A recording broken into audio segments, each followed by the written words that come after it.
Plate में नहीं मारोगे? नहीं। ठीक है, कोई आता क्या किया? आज के क्लास में हम लोग कुछ पढ़ेंगे व्याकरण। व्याकरण का फर्स्ट अथी पढ़ेंगे लोग कुछ है वर्ण। देखेंगे कि वर्ण किसे कहते हैं। वर्ण किसे कहते हैं?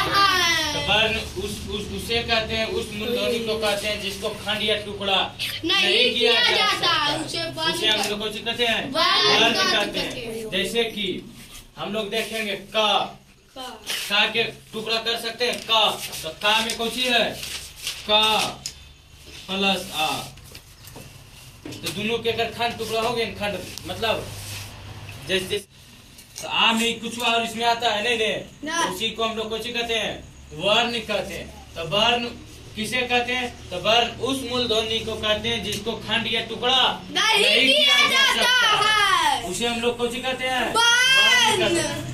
आप देखेंगे लिपि को वर्ण संकेत भी कहते हैं। लिपि को कुछ कहते हैं वर्ण संकेत भी कहते हैं। लिपि को वर्ण संकेत भी कहते हैं। अगला पॉइंट, वर्णों को समूह को कौन कहते हैं? वर्णमाला कहते हैं। वर्णों के समूह को वर्णों के समूह को वर्णमाला कहते हैं। अगला पॉइंट देखेंगे हिंदी में वर्ण कितना है?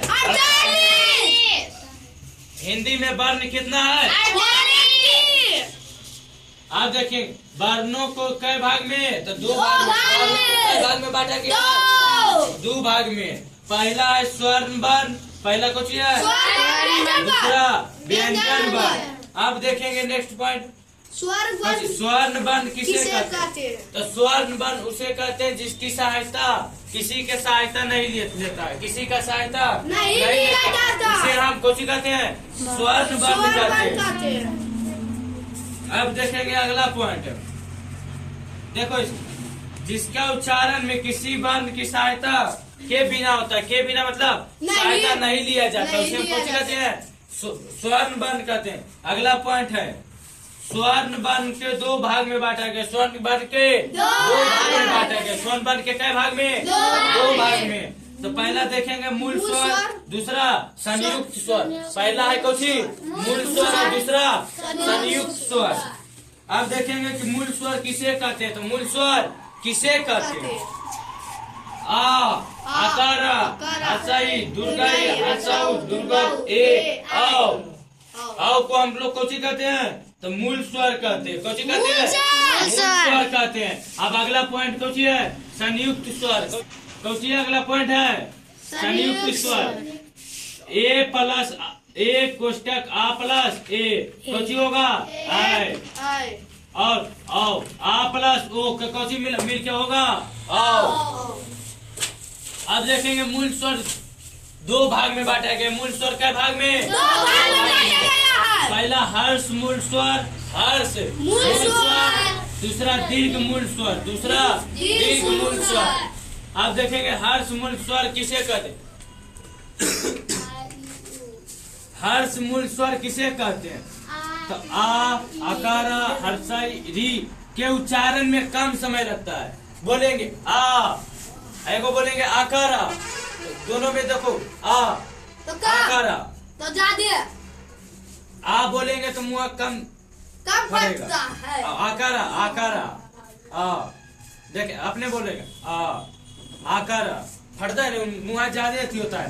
तो इसी को कौन कहते हैं? हर्ष मूल स्वर। अगला है दीर्घ मूल स्वर किसे कहते हैं? अगला कौन है? दीर्घ मूल स्वर किसे कहते हैं? तो आकारा दुर्गाई दुर्गाऊ ए आओ ओ आओ के उच्चारण में दुगना समय लगता है। आ बोलेंगे तो कम समय 1 सेकेंड लगा, तो आकारा बोलेंगे तो 2 सेकेंड जरूर लगेगा। कै सेकेंड? 2 सेकेंड। अगला है व्यंजन वर्ण किसे कहते हैं? व्यंजन वर्ण किसे कहते हैं? तो जिसका उच्चारण में किसी के सहायता लिया जाता है। जैसे कोई गरीब आदमी है तो उसको कोई अमीर आदमी मदद करेगा, करता है नहीं? उसी को गरीब आदमी कौची करता है? मदद। अमीर आदमी से मदद मांगता है तो ये किसके सहायता लेता है? व्यंजन वर्ण है जो किसको सहायता? स्वर्ण वर्ण की सहायता लेता है। बोलता है कि स्वर्ण वर्ण की सहायता के बिना व्यंजन वर्ण बन नहीं सकता है। स्वर्ण वर्ण तो देखिए जैसे क ख ग घ च छ इत्यादि। एक अलावा इसके अलावा बहुत है, समझ लो ने। एकदम सर। इतना दूर किन्हीं को समझ में नहीं आया हो? नहीं